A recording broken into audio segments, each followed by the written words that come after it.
നമസ്കാരം. ഇറാൻ്റെ സുരക്ഷാ മേധാവി അലി ലാർജാനി കൊല്ലപ്പെട്ടു. അദ്ദേഹത്തിൻ്റെ കൊലപാതകം ഇറാനേറ്റ ശക്തമായ ഒരു തിരിച്ചടിയാണെന്ന് ഇസ്രായേലി അമേരിക്കൻ ഭക്തന്മാർ ആഹ്ലാദിക്കുന്നുണ്ട്. തീർച്ചയായിട്ടും അലി ലാരിജാനിയുടെ മരണം ഇറാനെ സംബന്ധിച്ച് വലിയൊരു നഷ്ടം തന്നെയാണ്. കാരണം അദ്ദേഹം മഹാനായ ഒരു മനുഷ്യനായിരുന്നു, വളരെ വലിയൊരു തത്വചിന്തകനായിരുന്നു. നിരവധി ഗ്രന്ഥങ്ങൾ അദ്ദേഹം എഴുതിയിട്ടുണ്ട്. നല്ല ദീർഘവീക്ഷണമുള്ള കാര്യപ്രാപ്തിയുള്ള ഒരു നേതാവായിരുന്നു അദ്ദേഹം. എന്നാൽ അദ്ദേഹത്തിൻ്റെ മരണം ഇറാൻ ഒരു നഷ്ടമാണെങ്കിലും ഇറാൻ്റെ മുമ്പോട്ടുള്ള ഗമനത്തിന് അത് ഒരിക്കലും ഒരു തടസ്സമാകില്ലെന്ന് മാത്രമല്ല, അത് അവരുടെ ഊർജത്തിന് കരുത്ത് കൂട്ടുക മാത്രമേ ചെയ്യൂ. ഗത്യന്തരമില്ലാതെ ഇസ്രായേൽ നടത്തുന്ന ഓരോരോ പരാക്രമങ്ങൾ മാത്രമാണ് ഇതൊന്നും തന്നെ ഇറാനെ അവരുടെ ലക്ഷ്യത്തിൽ നിന്നും പിന്മാറ്റാൻ പര്യാപ്തമല്ല. അതിലേക്കുപരി നമ്മൾ ഈ ലാരിജാനി എന്ന് പറയുന്ന വ്യക്തിയെ ഇസ്രായേലിൻ്റെ പ്രധാനമന്ത്രിയുമായിട്ടൊന്ന് കമ്പയർ ചെയ്താൽ 1000 നെതന്യാഹുമാർക്ക് അര ലാരിജാനി മതി. ബങ്കറിൽ ഒളിച്ചിരുന്നു കൊണ്ട് യുദ്ധം ചെയ്യുന്ന നെതന്യാഹുവും പരസ്യമായിട്ട് ജനങ്ങൾക്കൊപ്പം തെരുവിലിറങ്ങുന്ന ലാരിജാനിയും അല്ലെങ്കിൽ ഇറാനിയൻ നേതാക്കളും തമ്മിലുള്ള വ്യത്യാസം എന്താണെന്ന് അതിൽ തന്നെ നിങ്ങൾക്കറിയാം. ഇപ്പോൾ ജീവനോടെ ഉണ്ടോ ഇല്ലയോ എന്ന് അറിയില്ലെങ്കിൽ പോലും, ജീവനോടെ ഉണ്ടെങ്കിലും ഇല്ലെങ്കിലും AI വഴിയും ബങ്കറിൽ താമസിച്ചും ഒളിവിൽ പാർത്തും യുദ്ധം ചെയ്യുന്ന ഭീരുവായിട്ടുള്ള നെതന്യാഹുമായിട്ട് കമ്പയർ ചെയ്യുമ്പോൾ എത്ര കണ്ട് ധീരന്മാരാണ് ഇറാൻ്റെ നേതാക്കൾ. അവരെ സംബന്ധിച്ച് രാജ്യത്തിന് വേണ്ടിയുള്ള രക്തസാക്ഷിത്വം എന്ന് പറയുന്നത് അവരുടെ ഒരു മോഹമാണ്, അവരുടെ ഒരു ആഗ്രഹമാണ്. അങ്ങനെ മരിക്കണമെന്നാണ് അവരെല്ലാവരും ആഗ്രഹിക്കുന്നത്. അതുകൊണ്ട് അവരെ സംബന്ധിച്ച് രക്തസാക്ഷിത്വം വളരെ വലിയൊരു നേട്ടമാണ്. ഇനി ഇതൊന്നും തന്നെ ഇറാൻ്റെ ലക്ഷ്യത്തെ ബാധിക്കില്ല എന്ന് പറയുമ്പോൾ എന്താണ് ഇറാൻ്റെ ലക്ഷ്യം എന്നതുകൂടി നമ്മൾ കൃത്യമായിട്ട് അറിയണം. ലക്ഷ്യം യഥാർത്ഥത്തിൽ ഇറാൻ്റേതല്ല. ലക്ഷ്യം ശരിക്കും ഈ ലോകത്തെ ഭരിക്കുന്ന ഇല്യൂമിനാറ്റീസ് അല്ലെങ്കിൽ അമേരിക്കൻ ഡീപ് സ്റ്റേറ്റിൻ്റേതാണ്. അത് ദീർഘകാലമായിട്ടുള്ളതാണ്. ഇസ്രായേലിനെ മുൻനിർത്തിക്കൊണ്ട് അവർ വിഭാവന ചെയ്യുന്ന ഒരു ഗ്രേറ്റർ ഇസ്രായേൽ പ്രൊജക്റ്റ് ഉണ്ട്. അതിൻ്റെ ഭാഗമായിട്ടാണ് മിഡിൽ ഈസ്റ്റിൽ മുഴുവൻ അവർ അമേരിക്കൻ ബേസുകൾ ഉണ്ടാക്കിയത്.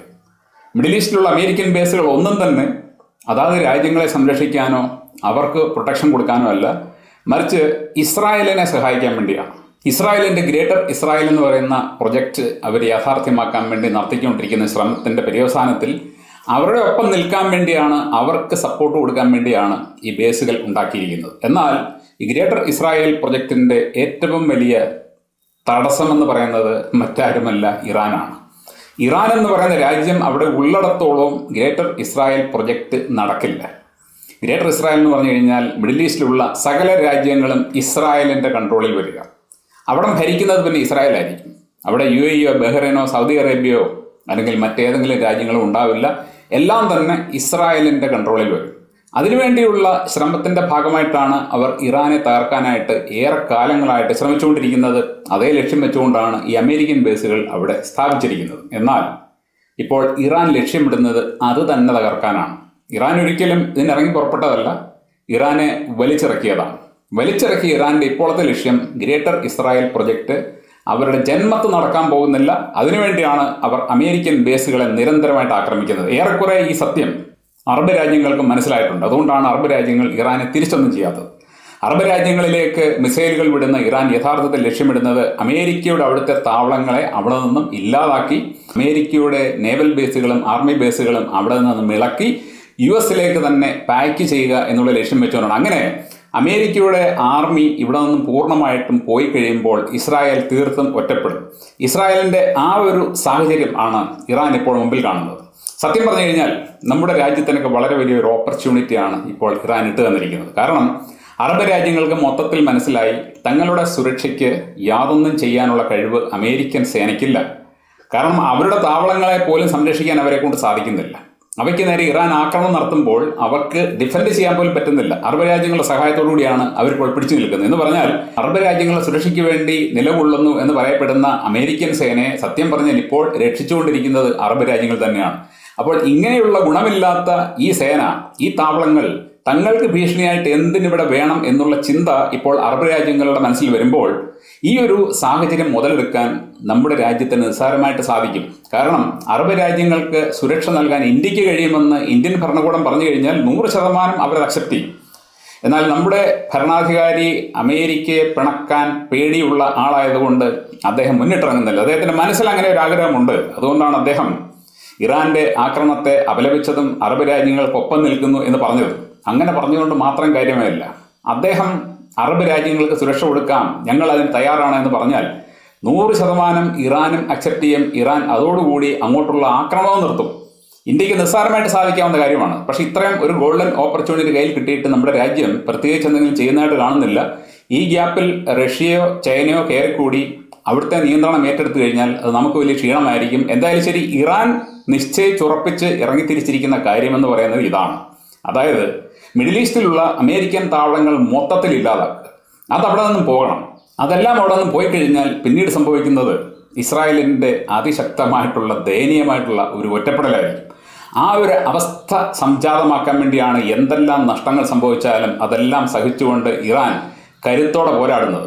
ഇറാൻ്റെ മനസ്സിലെ ഈ ലക്ഷ്യം നിറവേറണം എന്നുള്ളത് സത്യം പറഞ്ഞു കഴിഞ്ഞാൽ അമേരിക്കൻ പ്രസിഡന്റ് പോലും ആഗ്രഹിക്കുന്നുണ്ട്. ഇപ്പോഴത്തെ അമേരിക്കൻ പ്രസിഡന്റ് ചെയ്തുകൊണ്ടിരിക്കുന്ന പല കാര്യങ്ങളും അമേരിക്കയെ പിന്നിലിരുന്നു കൊണ്ട് നിയന്ത്രിക്കുന്നവരെ തകർക്കാൻ വേണ്ടിയുള്ളത് കൂടിയാണ്.